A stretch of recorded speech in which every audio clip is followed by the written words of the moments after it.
రెడ్డి గారు పునఃస్వాగతం మీకు. నమస్కారం. నమస్కారం సార్. ఇప్పటిదాకా మనం అద్భుతంగా అంటే మీరు నాంపల్లి రైల్వే స్టేషన్ నుంచి బయలుదేరి మరి కలకత్తా మార్గంగా ఆ తర్వాత ఈశాన్య భారతదేశంలోని 3 రాష్ట్రాలు తిరిగిన మార్గం కూడా చెప్పారు.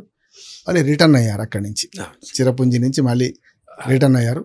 అట్లా వస్తూ వస్తూ ఒరిస్సా కూడా చూశారు. ఒరిస్సా అద్భుతమైనది, కళింగ దేశం అది. నేను కళింగ దేశంలో ఏమేమి చూశారు ఆ విశేషాలు కూడా చెప్తే, అది రకరకాలుగా అంటే కళింగ దేశంలో ఆధ్యాత్మిక ప్రదేశాలు సందర్శించారు, అట్లాగే చారిత్రక ప్రదేశాలు సందర్శించారు. కనుక కళింగ యుద్ధం జరిగి అశోకుడు మారిన ప్రాంతం అది, కళింగ ప్రాంతం. దాన్ని కూడా చూసి వచ్చారు. కనుక అద్భుతమైన దేవాలయాలు ఉన్నాయి, పూరి జగన్నాథుడు ఉన్నారు, కటక్ అద్భుతమైన సిటీ ఉన్నది. కటక్ మళ్ళీ 1000 ఏళ్ల పురాతన నగరం అంటారు దాన్ని కూడా. అట్లా వీటన్నిటి విశేషాలు చెప్తారని ఆశిస్తున్నాను. మేము మేఘాలయ నుంచి గౌహతి వచ్చేసి, ఆ గౌహతి నుంచి వివేకానంద ఎక్స్ప్రెస్లో భువనేశ్వర్ రావడం, ఒరిస్సా రాజధాని భువనేశ్వర్ రావడం జరిగింది. నిజానికి ఒరిస్సా అంటేనే మీరు అన్నట్టు అది అనేక కళలకి, అనేకమైనటువంటి జీవన విధానాలకి, అనేకమైనటువంటి చారిత్రక సంఘటనలకి, సన్నివేశాలకి అది సాక్షిభూతమైనటువంటి ప్రాంతంగా చెప్పుకోవచ్చు. అంతేకాదు భారతదేశం యొక్క చరిత్రను మలుపు తిప్పిన సంఘటన, ప్రధానమైనటువంటి సంఘటన మనం ఒరిస్సాలో చూడగలుగుతాం.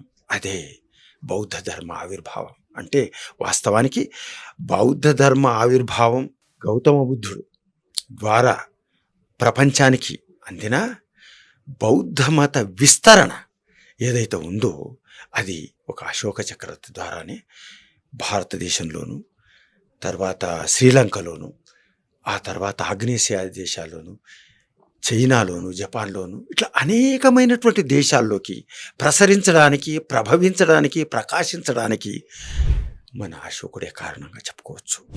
అటువంటి అశోకుడు బౌద్ధ మత విస్తరణ చేయడానికి ప్రధానమైనటువంటి ప్రేరణ ఒరిస్సాలోని ధౌలి ప్రాంతంలో జరిగినటువంటి కళింగ యుద్ధమే. అంటే ఏదైనా కళలు కానీ మనకు సంస్కృతి కానీ రాజ ఆశ్రయం పొందినప్పుడు ఎక్కువ ప్రచారం పొందింది కదా, ఏదైనా సరే మతం కానీ కదా.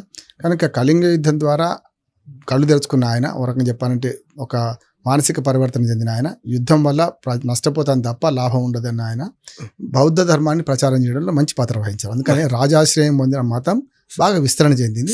అశోకుడు ఒక రకంగా ఆయన గతంలో నాగార్జునుడు వాళ్ళ శిష్యులు ఎట్లా చేశారు అంతకంటే అద్భుతంగా ఎక్కువ చేసినట్టే లెక్క చేశాడు సార్. అది వాస్తవం. అది అయితే ఇప్పుడు ఏంటంటే ఆయన అయితే నేను వరుస క్రమంలో చెప్పుకుంటా.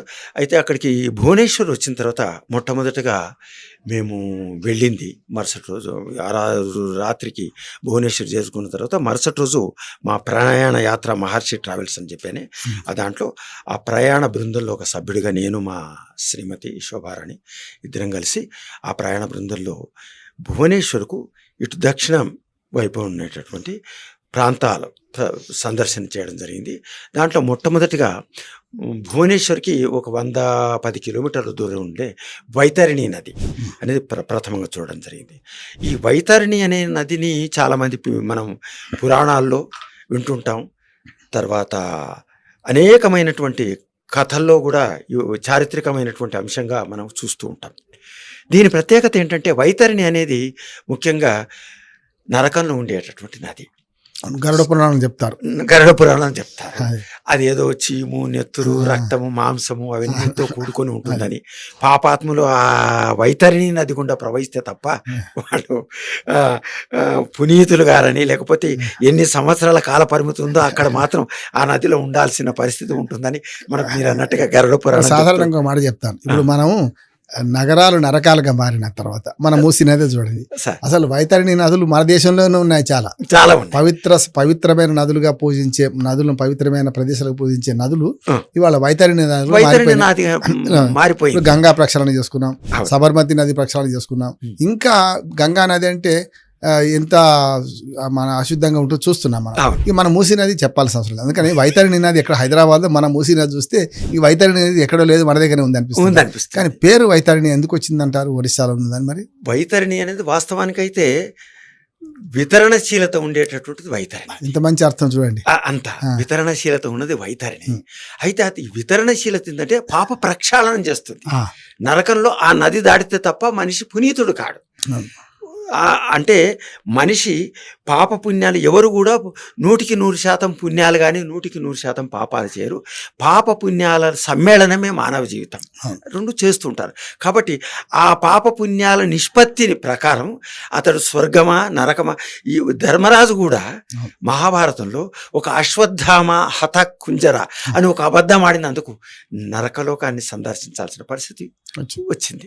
కాబట్టి ఆ నిష్పత్తిలో ఆయన నరకంలో ఉండి ఆ తర్వాత సందర్శించిన తర్వాత మనం స్వర్గానికి వెళ్ళడం జరిగింది. అట్లా ఆ నిష్పత్తుల ప్రకారంగా మనిషి వెళుతుంటాడని, దాంట్లో నరకంలో ఉన్నప్పుడు ఈ వైతరిని దాటిన తర్వాతనే అతనికి ఉత్తమ గతుల వితరణ జరుగుతుంది అనేది ఒకటి అక్కడ కథనం. ఏదేమైనా ఆ వైతరిని నది అక్కడ నరకంలో ఉంటే మనకి ఇక్కడ ఒరిస్సాలో మరొక అంటే అది దివిలో ఉంటే, దివి అంటే ఇహ పరలోకంలో ఉంటే, దివి అంటే మన స్వర్గలోకం అవుతుంది. దివిలో స్వర్గలోకం ఉండే నది విరజా నది. అది వేరు. అయితే ఆ రకంగా అది ఆ నరకంలో ఉండేటటువంటి వైతరిని ఉంటే భూమిలో అందులో ఒరిస్సాలో ఒరిస్సాకు ఒడిస్సా అంటారు, కళింగ అంటారు, ఉత్కళ అని రకరకాల పేర్లు. మన జాతీయ గీతంలో ఉంటది కదా, ద్రావిడ ఉత్కలవంగా అని మీకు తెలిసిందే. ఆ రకంగా ఈ వైతరిణి నది ఈ భువనేశ్వర్కు 110 కిలోమీటర్ల దూరంలో ఉంటుంది. అయితే అక్కడ ఏంటంటే ఒక నమ్మకం ఏంటంటే ఈ వైతరిణి నదిలో యజ్ఞయాగాదులు చేసిన, లేదా ముఖ్యంగా ఈ పితృ కార్యక్రమాలు నిర్వహించిన పితృదేవతలకు ఏదైతే మౌని అమావాస్య ఉంటుంది కదా, ఆ తర్పణాలు ఏదైతే ఉంటాయో ఆ తర్పణాలు అక్కడ ఆ నది సమీపంలో నిర్వహించినట్లయితే వాళ్ళు ఈ వైతరిణి నది దాటాల్సిన అవసరం లేకుండానే వాళ్ళు వాళ్ళ పితృదేవతలు ఎదురు చూస్తూ అంటారట. అక్కడ వాళ్ళు నదిలో ఈదులాడుతూ కనీసం మా వంశీకులు, మా గోత్రికులు ఎవరైనా అక్కడ పిండ ప్రదానం చేస్తే మాకు ఉత్తమ గతులు పుణ్యగతులు లభిస్తాయని అక్కడ పితృదేవతలు ఎదురు చూస్తుంటారు. గయ గురించి విన్నాం మనం. గయ అది బోధ్ గయలో కూడా ఈ అక్కడ ఈ ఫల్గుణి నది, గయలో ఫల్గుణి నది ఉంటుంది. అక్కడ ప్రతి ఒక్కరూ చేస్తూ గయ తర్వాత అంత ప్రాశస్త్యం ఉన్నది. ఇప్పుడు మనకు గయ తర్వాత రెండవ ప్రాశస్తమైన ప్రాంతం మాతృగయ, గుజరాత్లో ఉంది. అక్కడ కూడా మాతృగయలో బిందు సరోవరంలో స్నానం చేసిన తర్వాత, అయితే కాకపోతే మాతృగయలో ఒక మినహాయింపు ఏంటంటే ఆ పితృదేవతల్లో మాతృమూర్తికి మాత్రమే చేస్తారు. ఇక్కడేమో ఇద్దరు గయ అంటే ఇద్దరు పితృదేవతలు అందరూ వస్తారు. మన స్నేహితులకు, బంధువులకు, స్నేహితులకు గాని పరిచయస్తులకు గాని ఒక్కసారి చూసిన వాళ్ళకి గాని చేసిన గాని సర్వే జనా సుఖినో భవంతు అని చేసేవాళ్ళు కూడా ఉంటారు. ఆ రకంగా ఆ వైతరిణి నదిలో ఎదురు చూస్తూ నిరీక్షిస్తుంటారని చేస్తూ ఉంటారు. అది ఒక నది. మీరు అన్నట్టుగా అది కూడా ఇప్పుడు మన మూసీ నది లాగా అది కూడా. అందుకే దాశరథి గారి కవిత జ్ఞాపకానికి వస్తుంది. ఎన్నాళ్ళయిందే మూసి నిన్ను నిండుగా చూసి అని దాశరథి గారు అన్నారు.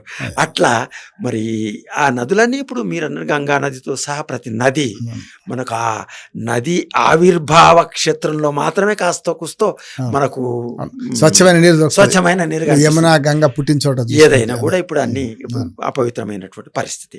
ఆ రకంగా ఆ వైతరిణి నదిని చూసి ఆ తర్వాత అక్కడికి 20 కిలోమీటర్ల దూరంలో ఉండేటటువంటి జాజీపూర్ వెళ్ళడం జరిగింది.